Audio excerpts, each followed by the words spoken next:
जी हाँ दोस्तों, नमस्कार, आदाब, सत श्री अकाल। मैं दानिश महाजन एक बार फिर से बदलता दौर टॉक शो लेके हाजिर हूँ और आप सभी का बहुत बहुत स्वागत है। संडे अमूमन आप सभी को पता है कि हम डिसेबिलिटी की बात करते हैं, तो क्योंकि ये कम्युनिटी रेडियो है तो हम विजुअली इम्पेयर्ड कम्युनिटी के तमाम इश्यूज को उठाते हैं और पैनलिस्ट को बुलाकर उन तमाम जो इश्यूज हैं उन पर उनकी राय लेते हैं। अगर कुछ गड़बड़ी चल रही है तो हम पूछते हैं। बहरहाल पिछले साल जैसा कि आप सभी जानते हैं कि national association for the blind India पर इलेक्शन हुए, नई टीम आई, एसके सिंह साहब वहां ऑनररी जनरल सेक्रेटरी बने और उनसे भी हमने बात की। इलेक्शंस पर कुछ घपले की बात हुई तो हमने उस समय डिबेट भी की। अब क्योंकि एक साल से 2-3 महीने ज्यादा हो चुके हैं तो अभी हमारे कुछ खबरें ऐसी सुनने को मिल रही है कि वहां पर कुछ फाइनेंशियल ट्रांजैक्शन जो है उसमें गड़बड़ी हुई है। तो वो एक्चुअली क्या है और इस पर बात करने के लिए हमारे साथ सब पहले तो नैब के former general secretary mister Ramakrishna ji होंगे और उनकी बात रखने के बाद प्रोबेबली नेक्स्ट शो में हम बात करेंगे एसके सिंह साहब से, जहां फिर उनकी ऑर्गेनाइजेशन के किसी रिप्रेजेंटेटिव से कि उनका इस पर क्या कहना है। तो मेरे साथ हैं नैब के former general secretary Ramakrishna sir, आपका बहुत बहुत स्वागत है। नमस्कार सर, क्या चल रहा है नैब में? सर, इसमें मैं शुरू में एक दो बात मैं आपको कहना चाहता हूं। देखिए, हमें कोई किसी से कोई दुश्मनी नहीं है और इलेक्शन में कोई जीतते हैं कोई हारते हैं तो स्वाभाविक ही है, लेकिन इलेक्शन ठीक तरह से होना चाहिए, हमारी मांग है। और ये जो अभी 1 बरस में हुआ है और अभी हमारे इस तरफ से पहले हमने हाई कोर्ट में पिटीशन फाइल किया, उसके बाद हाई कोर्ट ने ऑर्डर दिया था चैरिटी कमिश्नर के ऑफिस को, भाई ये इलेक्शन के बाद आप सुनिए और उसमें आप ऑर्डर पास कीजिए।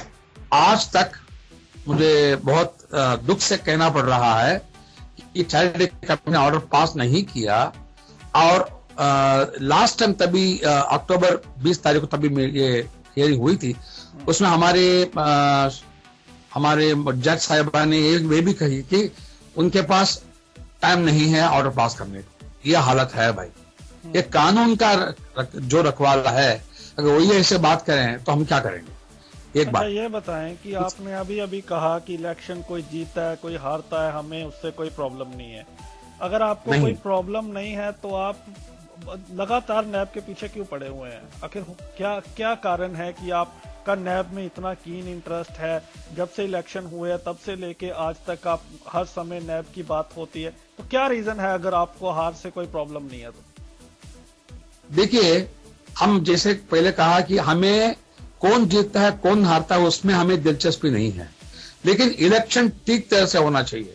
अभी हमने हमारे तरफ से पूरी डॉक्यूमेंटेशन, पूरी एविडेंसेस चैरिटी कमिश्नर के पास दिया है, तभी हम बोल रहे हैं इलेक्शन में गड़बड़ हुआ है। हम ऐसे हवा नहीं बोल रहे हैं। नहीं, लेकिन हाई कोर्ट ने ये चैरिटी कमीशन को फॉरवर्ड कर दिया, चैरिटी कमीशन को उसमें कुछ मिल नहीं रहा। फिर क्या कारण है? आप कह रहे हैं आपके पास प्रूफ है, अगर प्रूफ है तो वो सुनवाई क्यों नहीं कर रहे आपकी? नहीं, मिल नहीं रहा, ये गलत बात है भाई। वो उसको ऑर्डर पास ही नहीं करते हैं ना भाई। नहीं, अगर केस में दम होता तो आपको हाई कोर्ट से ही कुछ ना कुछ मिल जाती राहत। नहीं, high court unfortunately writ petition में इलेक्शन री इलेक्शन का ऑर्डर करना उनके एरिया में नहीं आती है, वो चैरिटी कमिश्नर ही कर सकते हैं। तो फिर आप चैरिटी कमिश्नर चाइल्ड कमीशन में केस क्यों नहीं डाला पहले? फिर आपने हाई कोर्ट क्यों गए आप? नहीं, हाई कोर्ट में इसमें जाना पड़ रहा है क्योंकि चैरिटी कमीशन ऊपर हाई कोर्ट है, तभी आपको प्रेशराइज करना है कि ऑर्डर देना है आपको, तो वो तो हाई कोर्ट ही कर सकती है ना।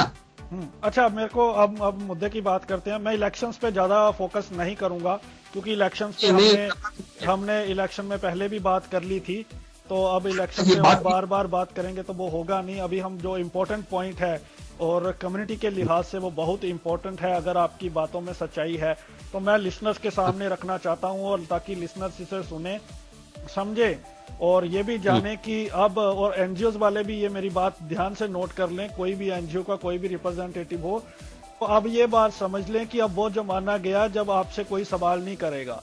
हम बदस्तूर आपसे सवाल कर रहे हैं और करते रहेंगे, और अगर नहीं करेंगे तो आप अगर नहीं आएंगे, सवालों का जवाब नहीं देंगे तो हम लोगों के सामने बात रखेंगे।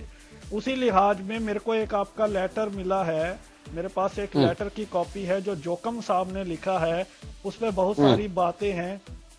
और आपने सबसे पहले तो ये जानना चाहता हूं, जो एक्स्ट्रा ऑर्डिनरी जनरल मीटिंग आपने बुलाई है वो क्यों बुलाई है? इसका रीजन क्या है? देखिए, ये जो एग्जीक्यूटिव काउंसिल जो है इसको डिसॉल्व होना चाहिए, क्योंकि ये लोग लास्ट 1 ईयर में, इलेक्शन का बात तो है ही, उसके साथ साथ में ये लोगों ने बहुत ही फाइनेंशियल एम्बेजलमेंट किया है। और देखिए, ये पब्लिक इंस्टीट्यूशन है, हमने हमारे जान दिए इस इंस्टीट्यूशन के लिए, और इस इंस्टीट्यूशन में ऐसा गड़बड़ होना हम होने नहीं देंगे। और दूसरी बात क्या है सर, आपको मैं ये कहता हूं कि आप सोशल ऑडिट कराइए। अगर मैं मेरे कहने से आप मत जाइए, इसका आप सोशल ऑडिट कराइए और पूरे इंस्टीट्यूशन में आप देखिए कि क्या हुआ है। हम जो बोल रहे हैं हमारे पास एविडेंस के साथ ही तो हम बोल रहे हैं, बिल्कुल, इसलिए इसका ऑडिट कराइए आप। बिल्कुल ठीक है। अच्छा, ये मैं बिल्कुल चाहता हूं सोशल ऑडिट होना चाहिए, मैं आपके साथ हूं। क्या आपके समय में कभी सोशल ऑडिट हुआ? मेरे समय में सोशल ऑडिट करने की जरूरी नहीं पड़ा। ये कौन डिसाइड करेगा? ये आप कैसे डिसाइड करेंगे? अगर आप पाक साहब थे तो सोशल ऑडिट करने में आपको क्या दिक्कत थी? देखिए, सोशल ऑडिट करना मेरा, देखिए अगर मैं चीफ हूं, अगर कोई सोशल ऑडिट मेरे पास पूछा, मैं कभी भी उसको रखा नहीं। अगर किसको ऑडिट की जरूरी है ऑडिट कर सकते हैं, अगर ऑडिट मेरे पास रिक्वेस्ट नहीं है तो मैं उसके लिए क्या कर सकता, क्योंकि हमने कैसा गड़बड़ किया ही नहीं है। तो आप कहते हैं क्योंकि किसी ने कोई बात उठाई नहीं, किसी को कोई प्रॉब्लम नहीं थी, आप पर कोई एलिगेशन नहीं लगा, तो इसलिए सोशल ऑडिट नहीं हुआ। हमारे टाइम में ऑडिट हुआ नहीं, ये गलत बात है। There is a body called credibility alliance और there is a body called give India. ये लोग दोनों हमारे अकाउंट्स का ऑडिट किया है, और हमारे ऑडिट में जो भी छोटी छोटी पॉइंट्स जो हैं उनको मेंशन किया, that is only in terms of presentation. कभी भी सर, लेकिन उसको सोशल ऑडिट तो ना कर कहेंगे ना हम, वो तो सबका होता है, वो तो टाइम पे सबके ट्रेजरर अकाउंट ऑडिट होते हैं, लेकिन उसको कंप्लीटली सोशल ऑडिट तो नहीं कहेंगे ना हम। नहीं, कहना पड़ेगा, क्योंकि give India is not our auditor, okay, credibility alliance is not our auditor. हमारे ऑडिटर तो दूसरा है, स्टैट्यूटरी ऑडिट डिफरेंट। बट ये जो लोग हैं कि हमें पैसा भी देते थे हमारे प्रोजेक्ट के लिए, और they have audited all our account books also. और सर उन्होंने अपने जो प्रोजेक्ट दिए उसका ऑडिट कर लिया ना। अब घुमा फिरा रहे हैं इस बात को कंफ्यूज करने के लिए, लेकिन सही बात ये है कि लिसनर्स को साथ कि किसी भी ऑर्गेनाइजेशन में, जो बड़ी बड़ी हमारी ऑर्गेनाइजेशन है, कुल मिला के सब सोशल ऑडिट से भागती हैं। ये ब्लेम गेम हम देखते रहते हैं, थोड़ा बहुत ऑडिट किसी ने करवाया भी होगा, सब सच्चे बनते भी हैं। हर ऑर्गेनाइजेशन का एक हाल, मैं एक दूसरे तीसरे का नाम नहीं लूंगा, लेकिन सोशल ऑडिट डिस्कशंस पे बात होती है, प्रेजेंटेशंस में होनी चाहिए, ये भी सब कहते हैं, लेकिन होता क्या है ये सब आपको मालूम है। अच्छा, इसमें आपने 2-3 इशू बड़े इंटरेस्टिंग उठाए हैं, जोकम साहब ने भी और आपका नाम भी है, और मैं लिसनर्स को बताऊंगा हम कुछ फाइनेंशियल गड़बड़ी की बात करेंगे, तो आप शो पे बने रहिए और शो को जरूर सुने। आपको अप टू डेट होना चाहिए कि अपनी कम्युनिटी में क्या चल रहा है। अच्छा, इससे पहले एक बात, हम फाइनेंशियल गड़बड़ियों पर आए उससे पहले रामकिशन सर, मेरा एक सवाल है। अभी मुझे जानकारी मिली थी आप लोगों ने मीटिंग की, तो उसमें मुझे बताया गया कि सिर्फ 8 लोग आए आपके साथ, तो आपके लोग भी नहीं है, सिर्फ 8 लोगों के साथ 3000 की मेंबरशिप में आप कैसे टैकल करेंगे? सही बात, बहुत अच्छी बात आपने कही, क्योंकि हमने 10 आदमी को ही बुलाया था। देखिए, अगर हमें मीटिंग करने की अरेंजमेंट काफी होता है, इलेक्ट्रॉनिकली भी होता है, एसएमएस में भी होता है, व्हाट्सएप में भी होता है, सब काफी लोगों को कैसे कांटेक्ट करना, ये हमारा काम है भाई। हमने जिस आदमी को बुलाया डायरेक्टली, ओपिनियन लीडर्स जो होते हैं उनको मैंने बुलाया, वो लोग आया। आपके भाई भी नहीं आए उसमें? आपके खुद के भाई नहीं आए उस मीटिंग में? क्योंकि हमारे भाई उसमें, आप ये कैसे बोल सकते हैं आप मेरा भाई नहीं आया? क्योंकि उसमें काफी लोग, नहीं सुनिए, काफी लोग मेरे संबंध में हैं और मेरे भाई से और किसी बाकी लोग, बहुत लोग से मेरी बात हुई है डायरेक्टली। लेकिन मीटिंग में नहीं आए क्योंकि आपको कौन कौन आया है, कौन मेरे संपर्क में है, इसके बारे में तो नहीं, कोई कह नहीं सकता। मैं सिर्फ इतना सा जानना है कि मैं सिर्फ मेरी मंशा जो है वो इतनी सी है कि क्या आपके भाई आपके साथ हैं, क्योंकि एक इंपॉर्टेंट मीटिंग होती है, आपके भाई नहीं आते हैं तो लोग सवाल पूछेंगे। तो मेरा ये सवाल है, क्या आपके भाई आपके साथ हैं? मेरे भाई ही नहीं है, आज 200 लोग मेरे साथ हैं। 200 लोग? काफी लोग मीटिंग में आए होंगे, काफी लोग मेरे कांटेक्ट में रहते हैं, काफी लोग व्हाट्सएप में रहते हैं, काफी लोग एसएमएस में रहते हैं। सभी के हमारे संबंध है, मतलब आपके साथ है। सिंपल सी बात है कि आपके भाई आपके साथ हैं। एग्जैक्टली 100%। अच्छा, अगला सवाल यह है कि जो आपके नैब के कॉन्स्टिट्यूशन में है कि एक्स्ट्रा ऑर्डिनरी जनरल मीटिंग बुलाने के लिए 50 लोग चाहिए। तो मेरी मुझे जो रिपोर्ट मिली है उसमें 25 से ज्यादा लोग सिर्फ हरियाणा से हैं। तो ऐसा क्यों? बाकी जगह के इतने लोग सिर्फ हरियाणा वालों को ज्यादा दिक्कत है या पूरे देश के लोगों को दिक्कत है? दिक्कत किसको भी कहीं भी हो, अगर 25 लोगों को हरियाणा से दिक्कत है, आप अब उसको कैसे रोक सकते हैं? नहीं, मैं रोक नहीं रहा, मैं तो सिर्फ पूछ रहा हूँ कि हरियाणा वालों को ज्यादा दिक्कत है या पूरे इंडिया के लोगों को दिक्कत? हो सकता है। देखिए, हमारे कॉन्स्टिट्यूशन में 50 लोगों के सिग्नेचर की जरूरी है। 50 लोग मैं मुंबई में अगर ले लिया तो आप ये बोलेंगे कि मुंबई के लोगों की शिकायत है? ये कैसे आप बोल सकते हैं? मैं तो शिकायत मैं सिर्फ पूछ रहा हूँ। हाँ, मैं तो सिर्फ पूछ रहा हूँ। सिर्फ इतना मैं बोल रहा हूँ, हरियाणा अगर 25 सिग्नेचर्स हरियाणा से आया है, इसका मतलब ये थोड़ी बन रही कि बाकी लोगों को आक्षेप नहीं है, ये बात नहीं है। सिर्फ 50 जो हमारे मेमोरेंडम है। कितने लोगों को प्रॉब्लम है? ये तो हम मोदी दिखाएगा कितने लोगों को प्रॉब्लम है। अच्छा, चलो अब हम बात करते हैं फाइनेंशियल गड़बड़ियों की, उसके बाद हम दूसरी बातें भी करते हैं, उसमें बहुत कुछ लिखा हुआ है। एक बात से तो मैं उस लेटर से एग्री हूं, मैंने अपनी भी इन्वेस्टिगेशन की है। सबसे पहले हम आते हैं ब्रेल प्रेस वाले इशू पे। आपने उसमें आरोप लगाया है उस लेटर में कि उस जो ब्रेल है वो उसकी कीमत रहती है अमूमन 60-62 करोड़ रुपया, उस पर खर्च हुआ 84 करोड़ रुपया। इन्होंने नवीन जैन, तो कि इनके रिलेटिव बताए गए, फ्रेंड बताए गए, कैसे भी आपने कहा कि उनको कमीशन दी गई है और इस तरह से लगभग 10 से 15 लाख का घोटाला हुआ है। तो इसके बारे में थोड़ा डिटेल्ड बताएं लिसनर्स को, क्या मामला था? इन 2015 अगर आपको याद होगा, बजट में जेटली साहब ने अनाउंस किया था कि आप the government of India will fund कि अगर modernisation, capacity expansion and setting up new braille presses, ये तीनों के लिए हम फंड असिस्टेंस देंगे। NIVH was appointed as the nodal agency for visually impaired।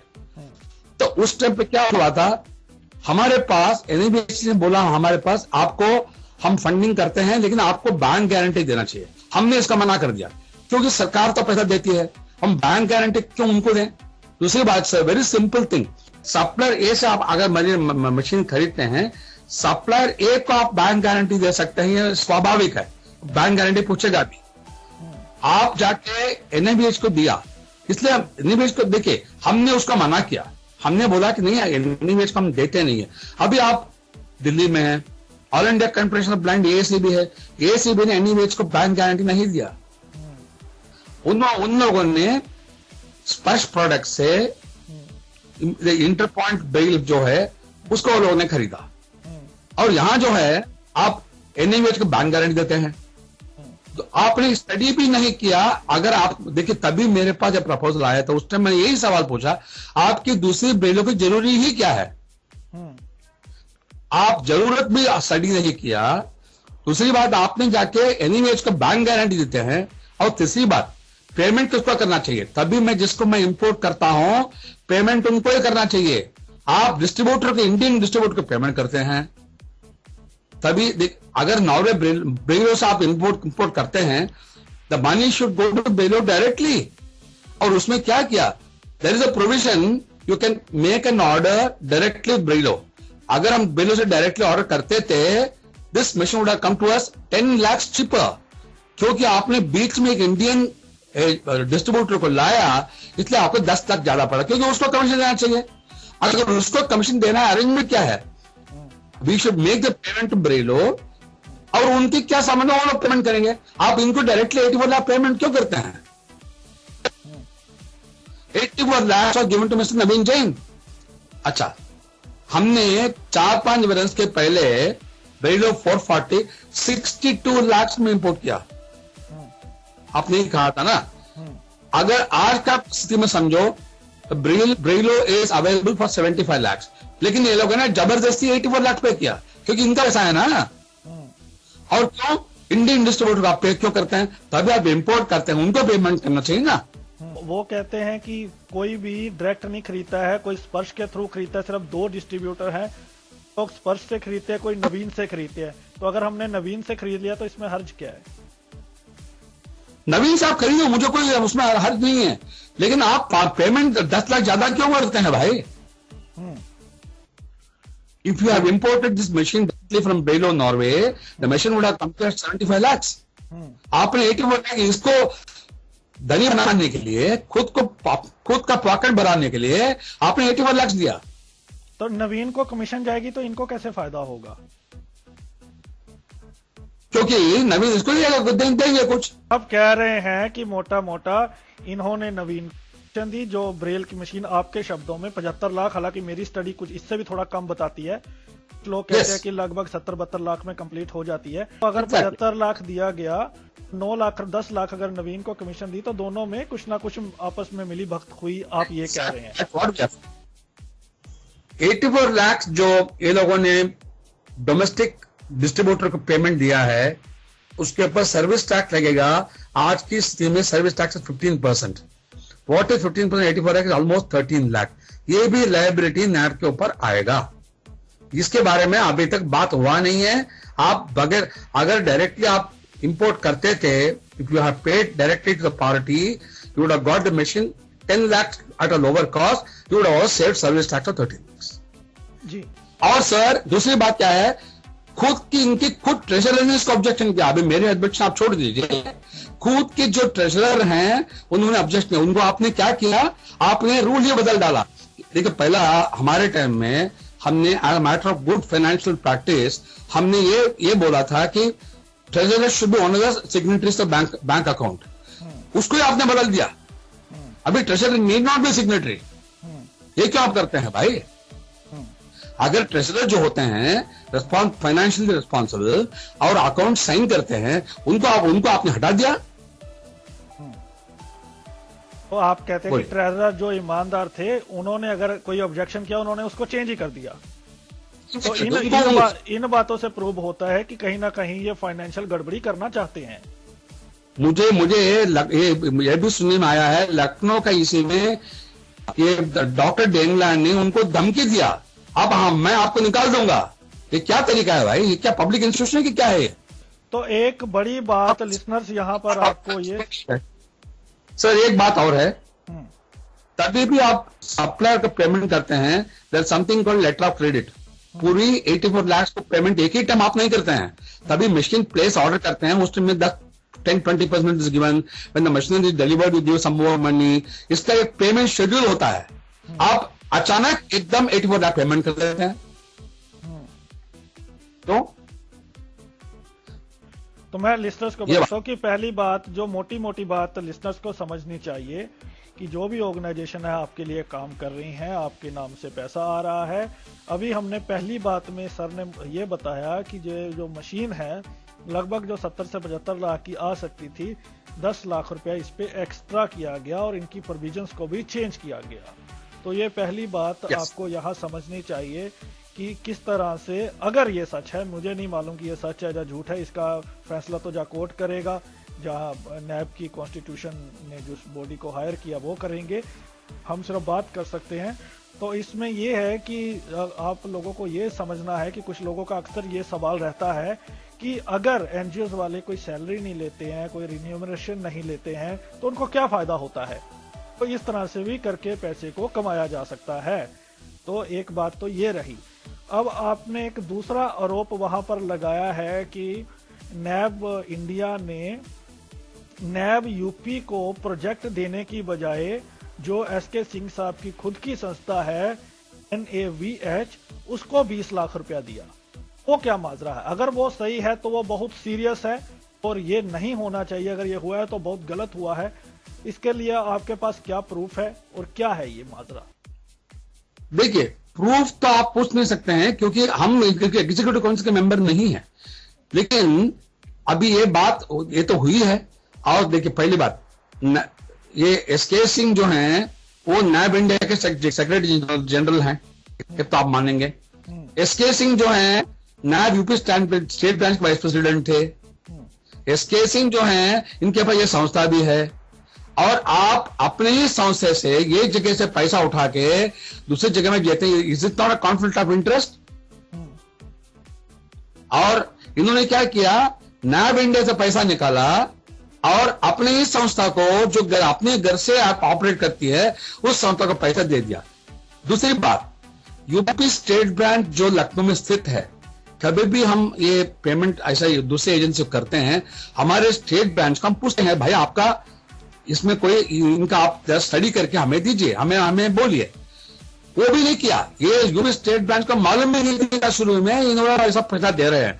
तभी उनको मालूम पड़ा, उन लोगों ने ऑब्जेक्शन किया और बोला कि देखिए इसके सिंह साहब, आप यहाँ के सेक्रेटरी हैं, वहां भी हैं, यहां भी हैं, और आप ये सब नहीं कर सकते। उन्होंने ऑब्जेक्शन रेज किया। उसका मतलब, उसका नतीजा क्या निकला, उनको फंडिंग इंटीग्रेटेड एजुकेशन के नीचे उनको फंडिंग जो हम दे रहे थे, वो फंडिंग को एसके सिंह साहब ने बंद किया, और डेंगला से उनको लेटर गया है, हम आपकी फंडिंग बंद करते हैं। क्यों भाई? तभी उनके प्रोजेक्ट चल रही है और हमारे तरफ से हमने उसको सपोर्ट करके आए हैं, और आप फंडिंग अचानक इस कारण बंद कैसे कर सकते हैं? और सभी जगह में is it not a conflict of interest? मैं यहां भी जनरल सेक्रेटरी हूं, वहां भी हूं, ये भी मेरी संस्था है, और यहां से मैं पैसा लाके वहां दूंगा, और वहां के पैसा कहां गया भगवान जाने। अभी तक जो उनकी ओर से कहना है, अभी मैं उनसे शो करूंगा तो वो विस्तार पूर्वक बताएंगे।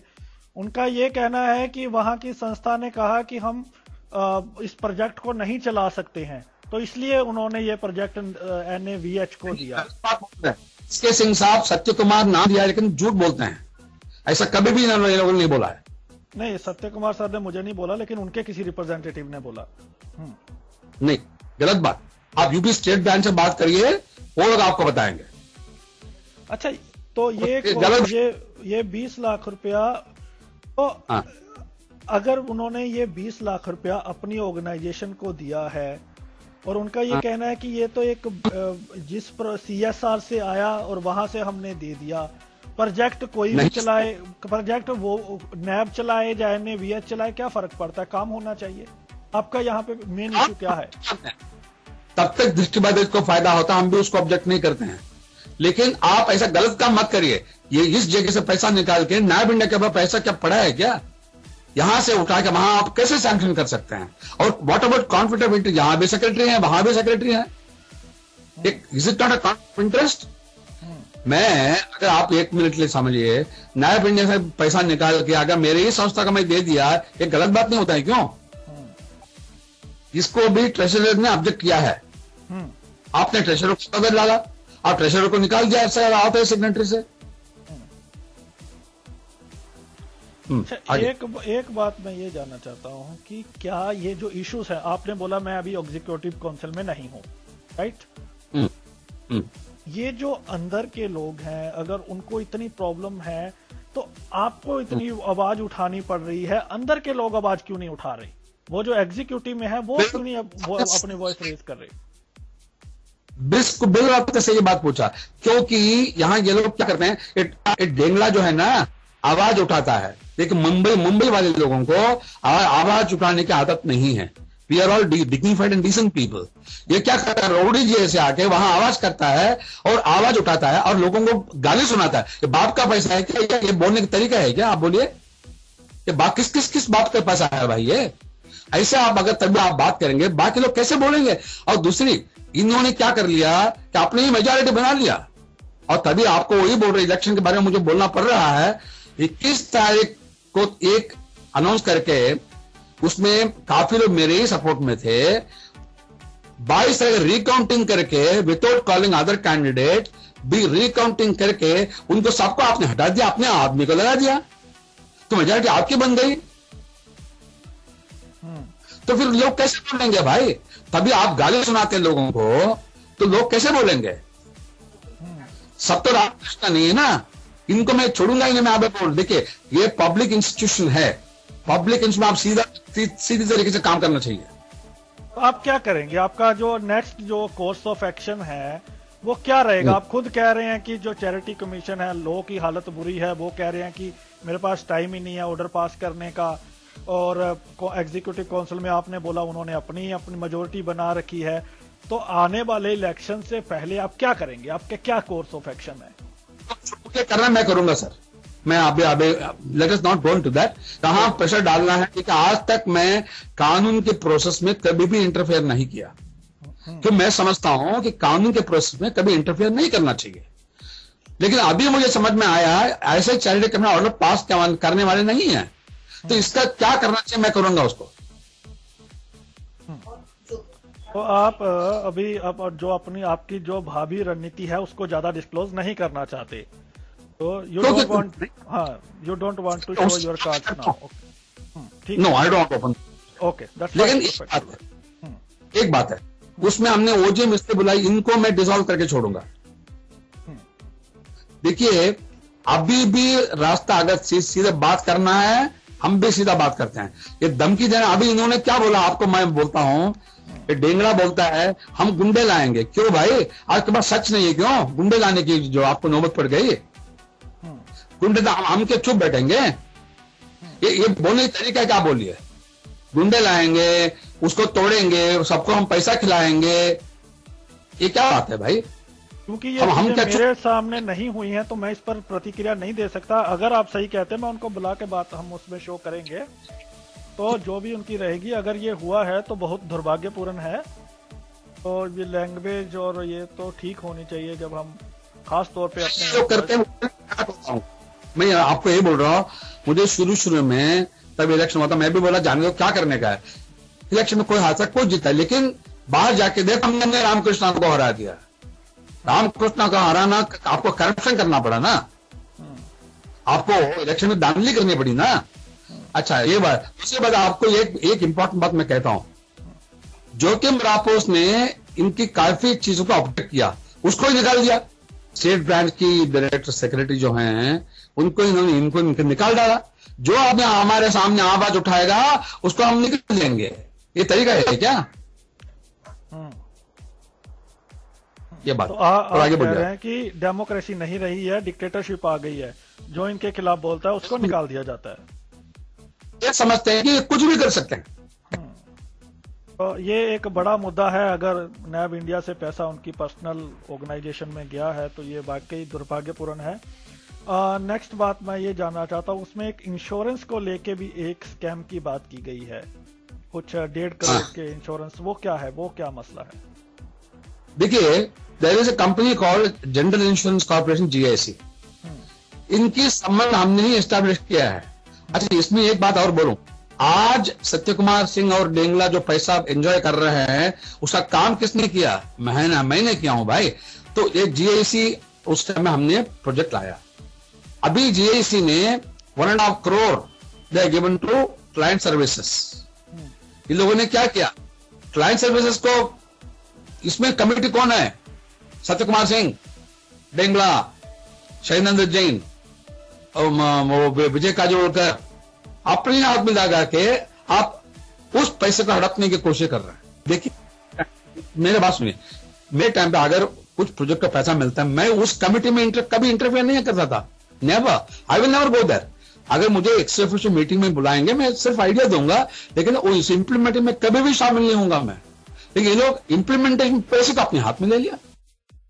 ये थोड़ा सा ये बताएं कि क्लाइंट सर्विसेज को जो पैसा दिया उसका क्या काम होता है, किन सर्विसेज के लिए पैसा दिया जाता है?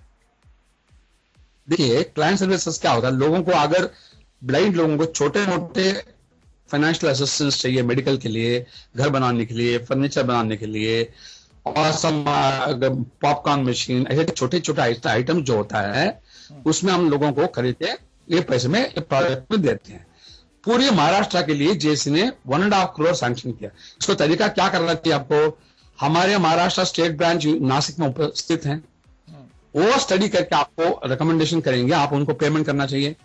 इन्होंने क्या कर दिया, स्टेट ब्रांच को अलग कर दिया, स्टेट ब्रांच को निकाल दिया और डायरेक्टली इनकी जो उमेश उसका नाम क्या है, उमेश देशपांडे जो इनके आदमी हैं, इनको पूरे महाराष्ट्र घुमाते हैं, घुमा के, और अभी इसके आगे ये पैसे का क्या होगा भगवान ही जाने। तो जब तक कुछ हुआ नहीं, तो ये तो आप ये नहीं है कि बहुत जल्दी आरोप लगा रहे हैं, अभी पैसा आया है, अभी जब तक उसको यूज या मिसयूज नहीं किया जाए। आरोप लगाना हमारा काम है भाई, आरोप लगाना हमारा काम है। तो ये सिर्फ आरोप just for the sake of आरोप है, जब वाकई अभी तो पैसा आया है, तो जहां तो उन्होंने स्कैम किया हो या मिसयूज किया हो तो तब आप बोल सकते हैं। आपका आरोप फिलहाल ये है, उन्होंने ये जो नासिक की ओर से आता था, उन्होंने उसको नासिक को साइड पे कर दिया और अपने बंदे इस कमेटी में मिला दिए ताकि इस पैसों का मिसयूज किया जाए, ये कह रहे हैं आप? मैं और इसके आगे मैं क्या बोला, मैं तो कुछ बोलता ही नहीं है। आप बहुत कुछ बोल जाते हैं सर। हाँ। नहीं बोलने के चक्कर में भी नहीं तो नहीं, ऐसी बात नहीं है। देखिए मैं इतना ही बोला, वरना आपका क्या होगा भगवान ही जाने, ये बात मैं कहा। तो इन पैसों का भी भगवान जाने, ठीक है। तो ये एक तीसरी बड़ी बात है, ये जो लोगों को पैसे मिलते थे उसका क्या होगा। अगर मुंबई वाले, महाराष्ट्र वाले ये शो सुन रहे हैं तो वो नैब इंडिया से हेल्प ले सकते हैं, अगर जिनको दरकार है, पास ये फंड आया है, अपनी एप्लीकेशन उनको भेज सकते हैं नैब इंडिया में सीधा कांटेक्ट करके। तो हमें पता भी चलेगा, अगर लिसनर्स कुछ बताएंगे कि उनको इस स्कीम का फायदा मिल रहा है या नहीं मिल रहा। अगर ऐसा होता तो आप जरूर हमें लिखें mail@radioudan.com पे। इस लेटर में ओजीएम, अब जो आपने इनको लेटर दिया था एक्स्ट्रा ऑर्डिनरी जनरल मीटिंग बुलाने के लिए, क्या वो मीटिंग बुलाई जा रही है? अगर नहीं बुलाई जाएगी तो आप क्या करेंगे? अच्छा, देखिए as per constitution the president has to call the OGM within 21 days। तो हमें उनको 21 दिन का टाइम देना ही पड़ेगा। अगर 21 दिन के अंदर उन्होंने मीटिंग नहीं बुलाया, the requisitionists themselves can call the OGM। उसके आगे क्या करना है 21 दिन के बाद हम डिसाइड करेंगे। लेकिन आज तक अभी तक मुझे ये सुनने में नहीं आया है ये लोग ओजीएम बुलाने की सोच रहे हैं। देखिए ये तो कानून, देखिए आप कॉन्स्टिट्यूशन को भी ब्रेक करेंगे नो। अभी आज तक इसलिए मैंने बोल रहा हूं 21 दिन तक मैं वेट करूंगा जरूर, उसके बाद उसके बारे में बात करेंगे।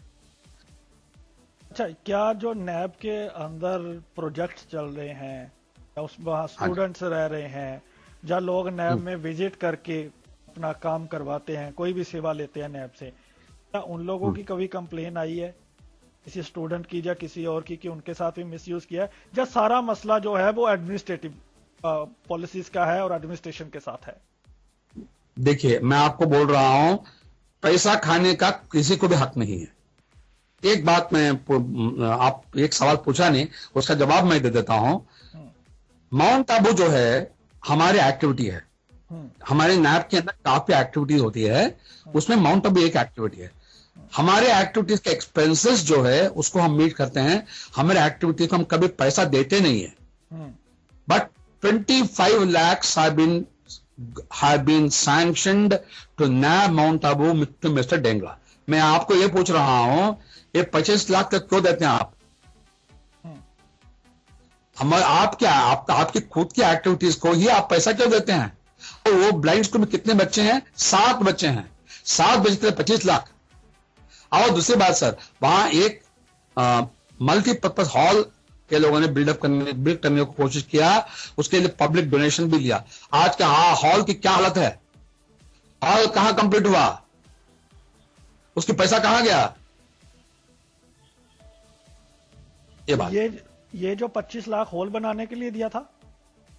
नहीं, 25 लाख किसके लिए? उनके एक्टिविटीज के लिए दिया था। देखिए मैं आपको ही बोल रहा हूं, एक्टिविटीज का एक्सपेंसेस को जहां तक रूल्स परमिट करती है, एक्सपेंसेस को हम लोग डायरेक्टली मीट करते हैं, हम किसी को सैंक्शन नहीं करते हैं। ऐसा अगर एक एक्टिविटी को आप सैंक्शन करते हैं तो सभी एक्टिविटी आपको बोले हमें भी सैंक्शन करो। एक्टिविटी डिपार्टमेंट, आप अपनी ही डिपार्टमेंट सैंक्शन करेंगे क्यों? 25 लाख तो ये काम रहता है माउंट आबू का वहां से इकट्ठा करने का, ये कह रहे हैं आप? ये उनको माउंट आबू के यस प्रोजेक्ट वहीं से रन करने चाहिए थे। नैब इंडिया सभी ब्रांचेस को पैसा नहीं देती है एक्टिविटीज के लिए। नहीं, ऐसी बात मैं क्या कह रहा हूं, माउंट आबू जो है हमारी एक्टिविटी है, हम्म वहां जब वो गवर्नमेंट फंडिंग छोड़ के बाकी लोग जो फंडिंग है उनकी सपोर्ट हम डायरेक्टली देते हैं उनको। हम्म। लेकिन आप वो छोड़ दिया, 25 लाख अपने सैंक्शन अपने एक्टिविटी के लिए करा लिया ना आपसे। तो मैं ये डायरेक्ट कह रहा देने, लिसनर को थोड़ा सा ये समझाएं कि डायरेक्ट देने में और सैंक्शन करने में फर्क क्या, आप कहना क्या चाहते हैं, लिसनर्स को ये समझाएं। देखिए, हमारे यहाँ काफी एक्टिविटी जैसे दिल्ली में है, वैसे अमरनाथ मुंबई के पास है, खंडाला में है, इन लोगों के जहां जहां है हम उनके एक्सपेंसेस एज पर रूल्स हम उसको मीट करते हैं। अभी अगर आप कोई एक्सपेंसेस इनकर करते हैं उसको हम आपको देते हैं, ठीक है, लेकिन हम ठीक है। किसी को सैंक्शन नहीं करते हैं। हम्म, किसी को पैसा उठा के ठीक। 25 लाख उधर दे दो। हम्म। तो ये कह रहे हैं, मैं लिसनर को समझा देता हूं थोड़ा सा। आप कह रहे हैं कि वहां पर जो भी एक्टिविटी होती है वो आपको बिल भेजते हैं, फिर बिल के हिसाब से आप पैसा देते हैं, लेकिन आप पहले पैसा सैंक्शन नहीं कर देते कि ये 25 लाख या 10 लाख या 20 लाख 10 लाख। जी, तो ये यहाँ पर भी रूल्स को तोड़ा गया। और किन एक्टिविटीज के लिए 25 लाख दिया गया, कुछ पता है, आप बताएंगे कुछ? माउंट आबू में जो एक्टिविटी चल रही है ना, माउंट आबू में कुछ एक्टिविटी नहीं चल रही है आज की स्थिति में। मैं आपको बताता हूं, वहां एक ब्लाइंड स्कूल है, वही मैं आपको बोल रहा था। वहां के ब्लाइंड स्कूल में कितने बच्चे हैं? 7 बच्चे हैं। और वहां एक डेजी का लाइब्रेरी है, लाइब्रेरी में आपका कितना एक्सपेंस होगा? 25 लाख एक्सपेंस है, क्या जरूरी है? तो आप सैंक्शन करा लिया, क्योंकि मैं तो कभी भी सैंक्शन नहीं करूंगा, ऐसा मैं कभी भी नहीं करूंगा। You have to prove it you need the money. And दूसरी बात, हमारे एक्टिविटीज हम कभी सैंक्शन पैसे दिया, ऐसा पैसा देते नहीं है, हम उनके एक्सपेंसेस मीट करते हैं। आप यहां से पैसा उठा के ले जाते हैं। अच्छा, वो लास्ट सवाल का मेरा जवाब रह गया कि आप सिर्फ जो अभी बता रहे हैं, जो नैब की जो नई एडमिनिस्ट्रेशन टीम है, वो सिर्फ एडमिनिस्ट्रेशन के साथ ही उनके प्रॉब्लम्स है, एम्प्लॉयज के साथ ही प्रॉब्लम है, जब वहां पर जो स्टूडेंट्स हैं, या जो कस्टमर आते हैं वहां पर, जब लोग सेवा लेने आते हैं, वहां भी कोई प्रॉब्लम है? नहीं, वहां देखिए, मैं तो नैब में नहीं हूं, मुझे उसके बारे में मुझे मालूम नहीं है। कंप्लेन आया भी होगा, मैं उसको जानता नहीं। लेकिन अभी आप जो बात कर रहे हैं मेटी बेटी, आप एडमिनिस्ट्रेशन से प्रॉब्लम है, एडमिनिस्ट्रेशन, फाइनेंशियली वो तो ठीक है, वो आप बता रहे हैं। अच्छा, आपने ये भी बताया था बीच में कि जो है एक बात बोलने दीजिए, बोलिए। एक बात बोलने दीजिए कि एम्प्लॉयज को, आप सुने होंगे, एम्प्लॉयज को इंक्रीमेंट कभी देते हैं एज मैटर ऑफ नेगोशिएशन 14%, 15%, आज बैंकिंग सेक्टर भी उतना ही देती है। ये लोगों ने यूनियन को 37% दिया।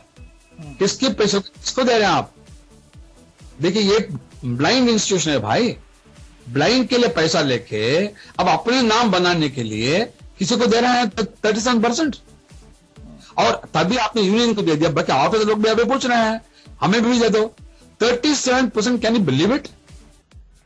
तो ये यूनियन डिसेबल लोगों की है, ब्लाइंड लोगों की है, या इसमें साइटेड है?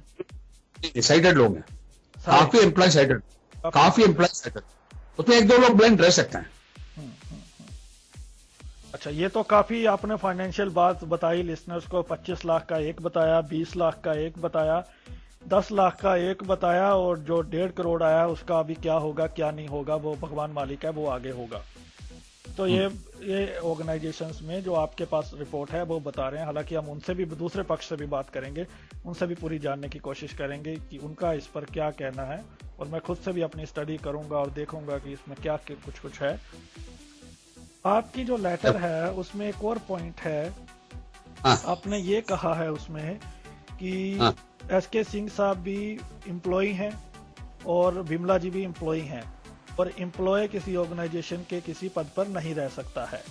तो ये आपने बात, अगर आपको पता थी तो ये इलेक्शन से पहले क्यों नहीं उठाई? और विमला साहब तो आपके साथ भी काम कर रहे थे, अब वो दूसरे खेमे के साथ है, अब आपको प्रॉब्लम है, पहले क्यों नहीं आपने बात उठाई? आपने अपने एम्प्लॉयज को क्यों रखा था उनको?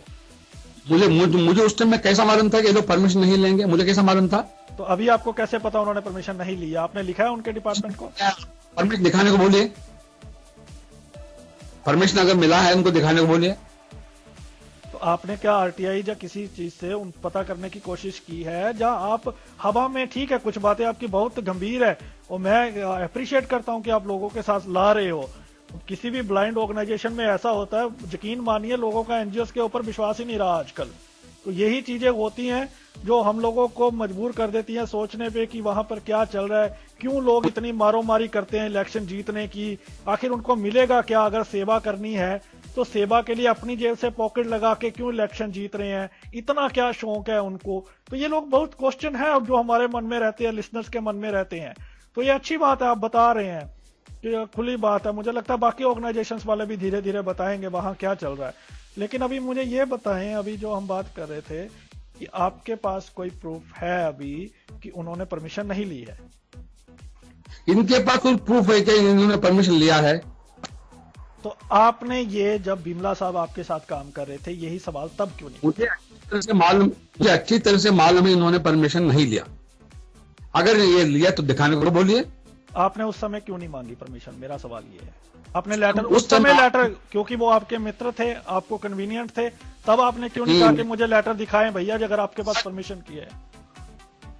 देखिए, ये मित्रता और शत्रुता का सवाल ही नहीं है। तभी आप इलेक्शन लड़ते हैं, इलेक्शन जीतने के बदले के मैंने क्या किया मैं आपको बताता हूं। उस समय पे लेटर क्यों नहीं मांगी? मेरा सिंपल सा सवाल है। उस समय क्यों मांगूंगा मैं? तभी आप जीत के, अगर आप जीत के नहीं आए तो फिर वो सेक्रेटरी तो है माउंट आबू के, वो तो वहां भी है। सुनिए, तभी आप जीत के आएंगे। अगर आप सेक्रेटरी बनेंगे, सेक्रेटरी जनरल बनेंगे, तभी परमिशन के सवाल आते हैं ना। उसके पहले सवाल कैसे आएंगे भाई? वो माउंट आबू के सेक्रेटरी तो पहले भी थे ना sir. But he was deputed by the government Rajasthan ना, उसके लिए he was deputed। हाँ, ये आपको मैं कह रहा हूं। अब मुझे कैसा मालूम है कि या परमिशन नहीं लाएंगे? मुझे कैसा आगे मालूम है क्या? अगर उन्होंने परमिशन नहीं ली होगी तो क्या करेंगे आप? परमिशन नहीं ली, दिस बिकम्स एन इश्यू। हम सरकार को डेफिनेटली इन्फॉर्म करेंगे। मैं आपको अभी बोलता हूं, मैं सरकार को, मैं नरेंद्र भाई मोदी साहब को यही पूछूंगा, आप करप्शन फ्री सोसाइटी की बात कर रहे हैं, ये सब यहां हो रहा है, आप क्या कर रहे हैं? एक सवाल जरूर मैं पूछूंगा। मेरे को एक सवाल आपसे दोबारा पूछना है ये कि हाई कोर्ट और सुप्रीम कोर्ट में दृष्टिहीनों के तमाम केस जाते हैं, सुनवाई होती है। अगर आपके केस में दम है तो आपका केस चाइल्ड कमीशन को क्यों फॉरवर्ड किया गया? वहां क्यों नहीं सुनवाई हुई? क्या आप मानते हैं कि अगर let me tell you, reelection order करना, ठीक है, हमने हमारे प्रेयर क्या था? री इलेक्शन। सर आप एक बात, मेरी बात समझ लीजिए, मैं किसी का, देखिए मैं आप अभी भी वही बोल रहा हूं, इलेक्शन ठीक कराओ, यही हमारा डिमांड है। तो तभी हमने हाईकोर्ट में क्या गया था, उस टाइम में भी री इलेक्शन के बाद ही उसमें हमने रखा था। तो but unfortunately high court can not order री election because this matter is with charity commissioner. इसलिए हाई कोर्ट ने चैरिटी कमिश्नर को ऑर्डर दिया कि भाई ये जो एप्लीकेशन है, आपको ये भी बोल रहा हूं, originally this application be are submitted under section 41A of the Bombay Public Trust Act. 41A में कंप्लेंट ही होता है।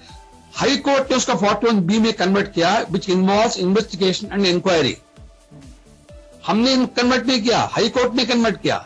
और हाई कोर्ट ने चैरिटी कमिश्नर को बोला कि इसको आप इंक्वायर करो, इन्वेस्टिगेट करो, on merits dispose of this case. Disposing means you order reelection on merits. तभी मैं यही बोल रहा हूं, हाई कोर्ट ने अपना काम किया है, because that was writ petition. अच्छा ये बताएं, हाई कोर्ट अभी एक इशू आपने और उठाया है, कोई बड़ा गंभीर इशू है कि WBU की मीटिंग हुई थी अमेरिका पे, इलेक्शन थे जब हमारे मित्तल साहब बने वहां पे, तो आपने कहा कि इन्होंने, हम सिर्फ रजिस्ट्रेशन के पैसे देते थे, उन्होंने अपनी फैमिली को भी उस पैसे से सैर करवाई। क्या आरोप है? आपने उसमें 30,000 रुपया लिखा है। 30,000 रुपये में फैमिली और खुद कैसे जा सकता बंदा अमेरिका में? देखिए, जो मेरे पास डेटा आया, देखिए मैं तो एग्जीक्यूटिव काउंसिल नहीं हूं, ये तो आप मानेंगे। जो डेटा मेरे पास आया है, इसने सत्य कुमार सिंह ने 30,000 rupees pre dated cheque nap को इश्यू किया है, ये मुझे मालूम है। इसके आगे कितना, अभी ये लोगों ने ये भी बोला है, काफी लोगों ने ये लोग पैसा भी लिया है। अभी बाकी लोग जो गए हैं, पल्लवी कदम और ये जो जोकिम राठौर, ये लोग गए थे, इनको ये भी बोला गया था कि आप लोग सब जाके आए हैं, आपको सबको पैसा, नैब को पैसा देना पड़ेगा, ये भी बोला है।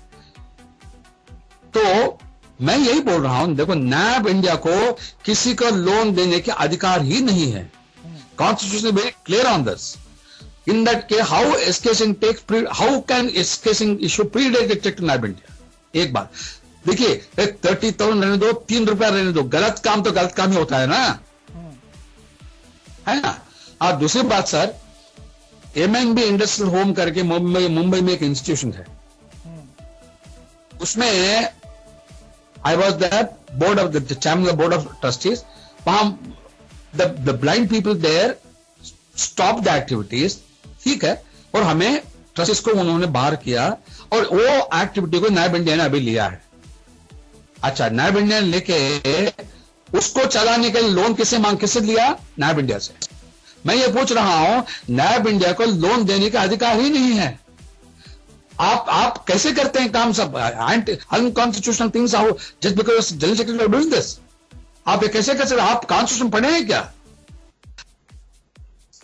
कॉन्स्टिट्यूशन में क्लियरली है, you can not lend money to anybody.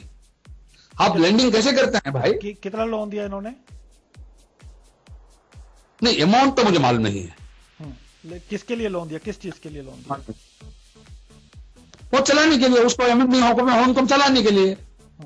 तब तक हमें नहीं, इंटेंशन इज गुड, इंटेंशन अगर ठीक भी है, आप गलत काम नहीं कर सकते सर। आपके इंटेंशन अच्छे हो सकते हैं, लेकिन आप गलत प्रोसेस अडॉप्ट नहीं कर सकते हैं। अच्छा, वो पिछली बात में मैं वापस आता हूं। आपने कहा, जो एक मैम का आपने नाम लिया और जोकम साहब का लिया, कि उनको बोला कि जो पैसे वो खर्च के आए उनको देने पड़ेंगे वापस, और खुद अपने लिए चेक ले लिया। ये बोल रहे हैं आप? ये नहीं बोल रहा मैं इतना ही बोल रहा हूं, एसके सिंह साहब ने 30,000 के लिए प्रीडेटेड चेक नैब को इश्यू किया, यही मेरा कंप्लेंट है, और कुछ नहीं। और आप ये कर ही नहीं सकते हैं। लेकिन उसमें तो आपने लिखा है कि फैमिली को भी सैर करवाने ले गए अमेरिका नैब के पैसे पे। क्या उसके बारे में कोई अपडेट है? जानी जी, आपको एक बात मैं बता, वो जो नोट आप पढ़े हैं वो मैंने नहीं लिखा। This is not my note, this note has come to me from somebody who is the executive council. ये कंप्लेंट जो है, इसलिए आप वहां देखे भी होंगे, why Ram is not doing this, ऐसा भी लिखा है एक जगह में, आप देखें।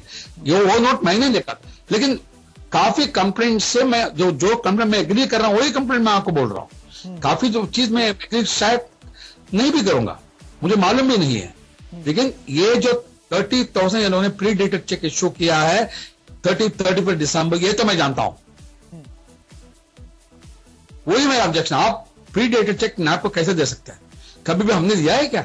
हमने कभी नैब को पैसा लिया? अच्छा, ये भी देखिए, ये लोग बोल रहे हैं नैब से रामकृष्ण ने पैसा चाहिए। आप प्रूव करिए ना, आप प्रूव करके तो दिखाइए भाई। आप अपने ट्रैवल एक्सपेंसेस नहीं लेते थे 20,000 रुपया?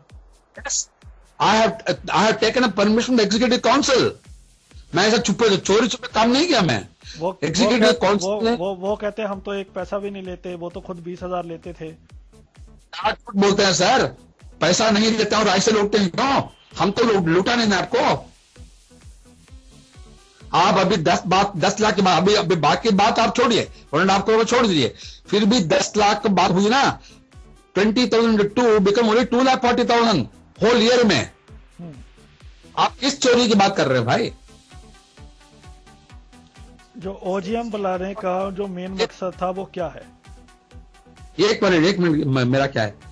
I was an IDB till 2010। 2010 तक में 1 करोड़ ध्यान से नहीं लिया। मैं आपको मैं कह रहा हूं, क्योंकि IDB told me very clearly, till the time your service is honorary, it is fine with us, we have no objection.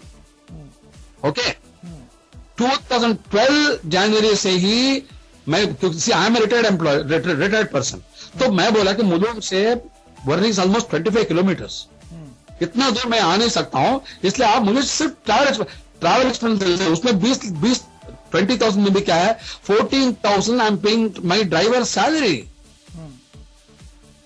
तो हमने नैब से 1 पैसा नहीं बनाया, मैं आपको बोल रहा हूं।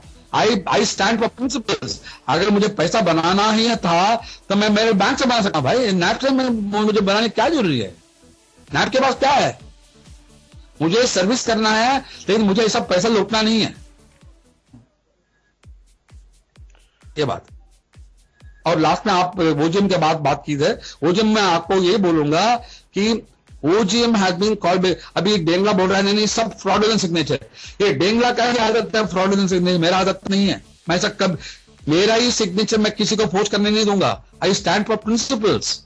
अगर, और वो मेमोरेंडम में साइन भी नहीं किया हूं, मैं आपको यही बोलता हूं, वो प्रॉब्लम मैं साइन नहीं किया हूं।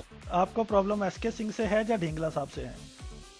दोनों से है, लेकिन तो ये दोनों एक ही, बार बार आप ढींगला साहब का जिक्र कर रहे हैं, और क्योंकि दोनों एक, आप खुद कह रहे हैं कि मैं एग्जीक्यूटिव काउंसिल का मेंबर नहीं हूं और मेरे को ये लेटर जोखिम साहब से मिला है, तो फिर जोखिम साहब नहीं बोलो, I don't want to quote wrong sources, मुझे मिला बस, दैट्स ऑल। ओके, आपको मिला, ठीक है, हाँ, गलत तरीके से कोट करना चाहिए। हाँ ठीक है, नहीं मैं गलत नहीं कर रहा हूं, मैं तो आपसे पूछ रहा हूं, ठीक है, मैं इसको करेक्ट कर रहा हूं यहाँ पे। आपको एक, ठीक है, आपको एक नोट मिला, वो नोट मुझे भी मिला, ठीक है। तो जो एग्जीक्यूटिव काउंसिल से आया, एक मिनट मान लेते हैं कि आप अभी एग्जीक्यूटिव काउंसिल में नहीं है, नंबर 1। नंबर 2, आप नैब में नहीं है, तो विमला साहब विमल साहब चला रहे हैं वहां पे, ये सब ऐसा किया वैसा किया, ये आपको कैसे पता है? क्या आपने किसी से बात करके जानने की कोशिश की कि क्या ये सही है या गलत है?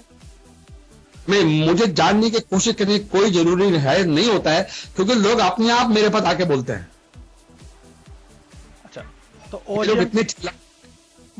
डेंगला क्या, आपके जरिए मैं एक रिक्वेस्ट करता हूं सर, डेंगला का आपका आवाज है ना, जरा कम रखने को बोलना।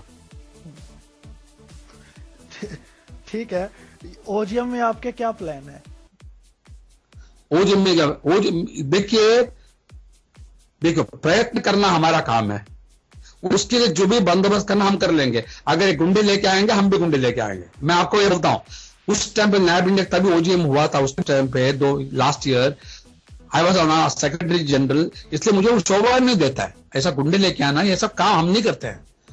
अगर आप हमें धमकी देते हैं, शक्ति परीक्षण ही करना है, हम शक्ति परीक्षण हम भी तैयार हैं। अगर आपके पास सच है, शक्ति परीक्षण क्या जरूरी है आप बोलिए? अगर आपके पास सच है, शक्ति परीक्षण क्या जरूरी है? तो लिसनर्स, अगर आप इस शो को ध्यान से सुन रहे हैं, तो इसमें क्या चल रहा है एनजीओ में, क्या क्या होता है, अगर आप लेट ब्लाइंड है, रिसेंटली ब्लाइंड है, कभी ऑर्गेनाइजेशन से पाला नहीं पड़ा, और फॉर्चुनेटली ये वाला बदलता दौर मेरे साथ यानी दानिश महाजन के आप सुन रहे हैं, तो देखिए बात कहां तक चली जाती है ऑर्गेनाइजेशंस में। क्यों ऑर्गेनाइजेशन एक बड़ा सवाल है। क्या ऑर्गेनाइजेशन के जो रिप्रेजेंटेटिव है या सिपहसालार हैं, क्या वाकई इतना जोश है उनमें इन लोगों का वेलफेयर करने का, या कहीं ना कहीं पर्सनल हित उनके अपने होते हैं?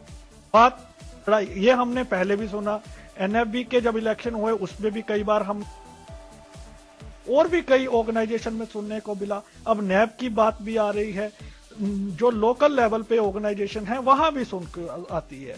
तो ये कोई अच्छा संकेत नहीं है दृष्टिहीनों के लिए। उनको ये समझ लेना चाहिए कि I don't appreciate this violence sir, I also want, आप एक, you are very honourable person, you have worked for the community, I don't endorse, लेकिन ये जो कुछ भी हो रहा है इस समय, ये बहुत चिंताजनक है। ऑर्गेनाइजेशन का ऐसा माहौल बहुत चिंताजनक है। सॉरी, मेरा ये कि अगर आप शक्ति परीक्षण ही करना है, उसके लिए हम इस टाइम हम तैयार हैं। ठीक है, सुन जी। तो ओजीएम, सॉरी सर, लास्ट में मैं एक ही बात बोल देता हूं। देखिए, हम सिर्फ करप्शन के खिलाफ लड़ रहे हैं, जो करप्शन कर रहे हैं उसको हम हटा के ही छोड़ेंगे। हमने ये देखा कि जब अन्ना हजारे साहब करप्शन के साथ लड़ रहे थे, करप्शन के अगेंस्ट, उनके साथ सारी दुनिया थी। आपके पास ज्यादा ब्लाइंड नहीं है, ऐसा क्यों? क्या उन लोगों को लड़ने की आदत नहीं है, या वो लोग सामने आना नहीं चाहते हैं? ऐसा क्यों हो रहा है आपके साथ? क्योंकि मैं उसका कारण बताता हूं। आप पहली बात, ब्लाइंड लोग मेरे साथ नहीं हैं, ये गलत बात है। ओजीएम तभी, अगर इनको दम है तो ओजीएम बुला के तो देखिए ना, अब आपको पता लगेगा। तभी आप ओजीएम बुलाते ही नहीं, अभी तक तो बुलाया नहीं है। आपको कैसा पता है कितना मेरा सपोर्ट है भाई? आपको एक बात बोलता हूं सर, इलेक्शन में आप फ्रॉड करके मुझे जितना पड़ा मेरे ऊपर, उससे आप मालूम मेरा कितना आपको मालूम पड़ेगा। अगर सीधी तरह से मेरे से लड़ते हैं ये लोग कभी भी जीत नहीं सकते हैं। मैं बोलता हूं, आज आपको बोलता हूं मैं, अगर आपको यही है कितनी कॉन्फिडेंस, आप री इलेक्शन कराओ ना, आप क्यों डरते हैं? ठीक है, मुझे इलेक्शन कमीशन घोषित कर देना, मैं निष्पक्ष रूप से करूंगा, मैं मीडिया वाला बंदा हूं, मुझे दोनों लोग मिलकर बना देना। इन्वाइट करूंगा उसमें, आप आ जाइए। नहीं, ये jokes apart, I am just kidding. अच्छा, अगली बात एक और बात पे आता, मैं बिल्कुल, अगर आप बुलाएंगे तो ऑनर होगा, मैं वहां कोशिश करेंगे हमारी टीम वहां पर निष्पक्ष रूप से देखने की। अगर कोई लोग, I want honest election process, मैं इतना ही बोल रहा हूँ। अच्छा ठीक है। अच्छा, नेक्स्ट बात हम इस पे आते हैं कि आपने जो ये मुझे लेटर मिला है उसमें एक बात है, महिंदर नाम के एक एम्प्लॉय थे, उनको निकाल दिया। एक छोटी सी बात पहले जानना चाहता हूं आपसे, क्या आपके जमाने में उनके ऊपर कोई एफआईआर हुई है? उन्होंने 5 लाख रुपया ब्रेल पे कुछ मशीनों को ठीक करवाने के लिए लिया था, वो मशीनें भी ठीक नहीं हुई, उसका भी कोई हिसाब किताब नहीं हुआ। आपके टाइम पे खुद उस पे एफआईआर हुई। ये जो मुझे इन्फॉर्मेशन मिली है, ये सही है या गलत है? अच्छा, उनके ऊपर कुछ भी एफआईआर नहीं हुआ, हमने एफआईआर फाइल किया। See, there was one machinery supplier of Braille. उन्होंने क्या बोला हमारे पास आके, मैं डोमेस्टिक इंडिजिनस सोर्सेस से आपको ब्रेल मशीन डेवलप करके देता हूं। उन्होंने 4.5 लाख कोट किया, उसमें हमने 2.5 लाख उसको पेमेंट दिया। तभी हमारे पास मशीन नहीं आ रहा था, हमने उसके खिलाफ एफआईआर फाइल किया भाई। ये बात है। महेंद्र सर को क्यों निकाल दिया इन्होंने?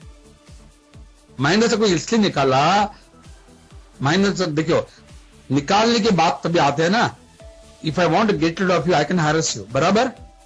आप खुद प्रेजेंट करके जाएंगे, लेकिन इन्होंने महेंद्र कितना हैरेस किया। क्यों? ये लोग सोचने लगे महेंद्र सर मेरे सपोर्ट में, आज नायब में सभी मेरे सपोर्ट में, मैं आपको बोलता हूं, क्या सबको हवा उठा देंगे? कोई लोग बोलेंगे ओपनली, कोई लोग नहीं बोलेंगे। अच्छा, एक ही एग्जांपल आपको मैं देता हूं उसमें।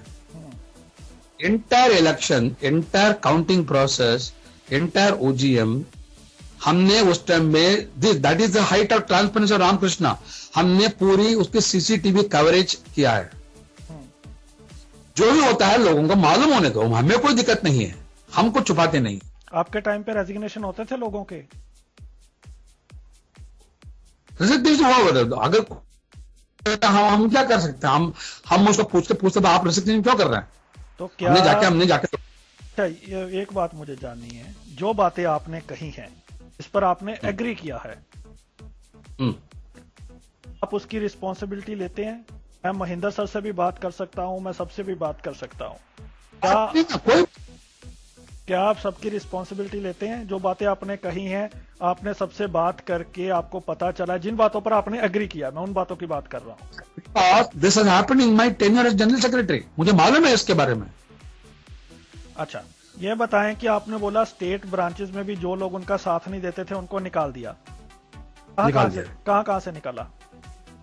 Joachim Raposo was the secretary of state branches, उसको निकाल दिया। लखनऊ का मीटिंग में, लखनऊ में ये लोग ने मीटिंग किया था, लखनऊ इतना आवाज किया, इतना ऊंची आवाज में बोला कि जोकिम को वहां से सेक्रेटरीशिप ऑफ स्टेट ब्रांचेस निकाल दिया। क्यों? क्योंकि जोकिम काफी इनकी चीजों को एग्री नहीं करता था। ट्रेजरर को आपने, ट्रेजरर का सिग्नेचर पूरे ट्रेजरर की स्थिति जरूरी नहीं है। देखिए, आपको एक बात बोलता हूं, जैसे एग्जीक्यूटिव काउंसिल गलत तरीके से भी इलेक्ट हुआ है, जो भी है, पहला जो एग्जीक्यूटिव काउंसिल वो भी तो इलेक्ट हुआ है ना यार। तो पहले एग्जीक्यूटिव काउंसिल का डिसीजन को आप चेंज कैसे कर सकते हैं? See, unless and you are improving the law, अगर आप एक्ट को इंप्रूव करते हैं अच्छी बात है, लेकिन पहले एग्जीक्यूटिव काउंसिल तभी as a matter of good financial practice तभी बोलते हैं treasurer should be one of the authorised secretary, आप उसको कैसे हटा सकते हैं? अभी आप क्या चाहते हैं? रिफॉर्म्स चाहते हैं या एडमिनिस्ट्रेशन ये टीम को बदलना चाहते हैं? नहीं, ये टीम को बदलना चाहता हूं, रिफॉर्म की जरूरी है, ये टीम जाना चाहिए क्योंकि ये लोगों ने बहुत ही गलत काम किया है। ऐसी टीम को हमारे दृष्टि हाथ बदल कर ऐसी टीम नहीं चाहिए। I want to clean up NAB India to extend possible. भगवान ने मुझे जो शक्ति दिया है वो मैं करके ही रहूंगा। तो आपको लगता है कि सिर्फ नैब इंडिया को आप ही क्लीन कर सकते हैं और कोई नहीं? ये नहीं बोल रहा मैं, बाकी लोग भी क्लीन कर सकते हैं, बहुत लोग हैं, ऐसा घमंड मेरे पास नहीं है। लेकिन भगवान ने अगर ये काम मुझे दिया है, मैं मेरा काम बखूबी निभाऊंगा। तो नैब में आप रिफॉर्म्स नहीं चाहते हैं, इनको बदलेंगे फिर रिफॉर्म आएंगे, आप ये कह रहे हैं? रिफॉर्म की जरूरी है, नैब कॉन्स्टिट्यूशन वेरी क्लियर। हमारे टाइम में रिफॉर्म की जरूरी इसलिए नहीं है कि everything is as per law. ये कानून को तोड़ना इनकी आदत है, मेरी आदत नहीं है। मैंने कौन सा भी कानून को नहीं तोड़ा है, इसलिए रिफॉर्म की जरूरी ही नहीं है। अगर on the way some reform is required, we will do it. The executive council permit me to do that reform, we will do it. तो और कुछ आप कहना चाहते हैं? आई थिंक अब हमने सारी इस लेटर को कवर किया है, ये आरोपों को कवर किया। ये बहुत सीरियस है लिसनर्स, मैं आपसे रिक्वेस्ट करता हूँ, ये बहुत सीरियस है, इनको समझे ये शो आप जरूर सुने, इससे आपको बहुत कुछ सीखने को मिलेगा। क्या होता है हमारी ऑर्गेनाइजेशन, कहां तक राजनीति होती है। मैं आपको लास्ट में जी अगर कुछ रह गया है, मैं आपको पूरा टाइम दे रहा हूं, बाद में शिकायत मत करना कि मैंने आपको प्रॉपर टाइम नहीं दिया।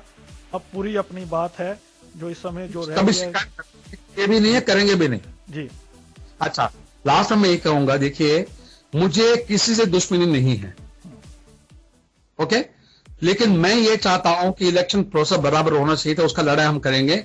लेकिन दूसरी बात क्या है, फाइनेंशियली देखिए हम तो डोनेशंस पे सर्वाइव करते हैं, लोग हमें डोनेशंस देते हैं, उसको गलत इस्तेमाल करना ये मैं मेरे सामने में कभी अलाउ नहीं करूंगा। इसके लिए कितना करना भी नहीं चाहिए, मैं एग्री करता हूं आपके साथ। इसलिए मैं लास्ट में बोल रहा हूं कि मुझे किसी से कोई दुश्मनी नहीं है, लेकिन काम सही होना चाहिए। और अगर ये सोचते हैं गुंडे लेके आएंगे, ये लेके आएंगे, वो लेके आएंगे, हम भी लेके आएंगे। अगर आपको यही करना है, अगर आपके पास सच है, तो मैं जो सवाल उठाया हूं उसका जवाब दीजिए आप। ठीक है, तो बहुत शुक्रिया रामकृष्णा सर। हम चाहेंगे कि ओजीएम मीटिंग हो और गुंडागर्दी ना हो, एक डेमोक्रेटिक वे में आप लोगों की बातचीत हो। लिसनर्स, ये बहुत इंपॉर्टेंट शो है, मैं बार बार बोल रहा हूं। हमने एक साइड को सुना है, दूसरी साइड को भी जल्दी सुनेंगे। अगले सप्ताह हम उनको भी बुलाएंगे, उनसे इन तमाम आरोपों का जवाब लेंगे। अगर आपके जहां भी किसी ऑर्गेनाइजेशन में कुछ हो रहा है तो मुझे जरूर लिखिए, हमारी कोशिश है उनको बुलाने की। अगर वो नहीं आते हैं तो आप खुद समझ लीजिए कि वो चोर हैं। एक बार मैं पहले भी आप लोगों के साथ शो किया था, और नैब के ही, इसी नैब इंडिया की हम जो बात कर रहे हैं, उनकी छत्तीसगढ़ ब्रांच के विनोद बंसल साहब ने शो में नहीं आने से मना किया था, तब मैंने आपको क्लियर कट किया था। और बहुत सारी ऑर्गेनाइजेशन के लोग जवाब देने से भागते हैं और उनकी मंशा क्या होती है मैं आप लोगों के छिपाता नहीं हूं। विनोद बंसल है, जब विनोद टंडन है, मेरा नाम भूल गया, तो जो भी है, लेकिन जो नहीं आएगा मैं आप लोगों के साथ बिल्कुल शेयर करूंगा, और जो आएंगे हम सीधी बात करेंगे और मुश्किल सवाल पूछेंगे। हमने रामकिशन सर की बात भी सुनी, उन्होंने बहुत इंपॉर्टेंट सीरियस सवाल उठाए, उनको तफसील में पूछा, उनसे भी हमने टफ क्वेश्चन किए, और इसी तरह हम आगे भी पूछते रहेंगे। आपका जो भी फीडबैक है हमें देते रहिए, सुनते रहिए रेडियो उड़ान। हमारी ऐप को डाउनलोड करें, कंप्यूटर से सुन सकते हैं, वेबसाइट www.radioudan.com पर आप विजिट कर सकते हैं, और हमारी कन्वेंशन है 28 जनवरी को, आप लोग वहां पर जरूर पहुंचे, आपसे मुलाकात होगी और एक बढ़िया प्रोग्राम रहेगा। बहरहाल, शो को सुनने के लिए बहुत शुक्रिया, और यूट्यूब पे भी शो को आप सुन सकते हैं। बहुत शुक्रिया राम सर, बहुत शुक्रिया, थैंक यू, धन्यवाद।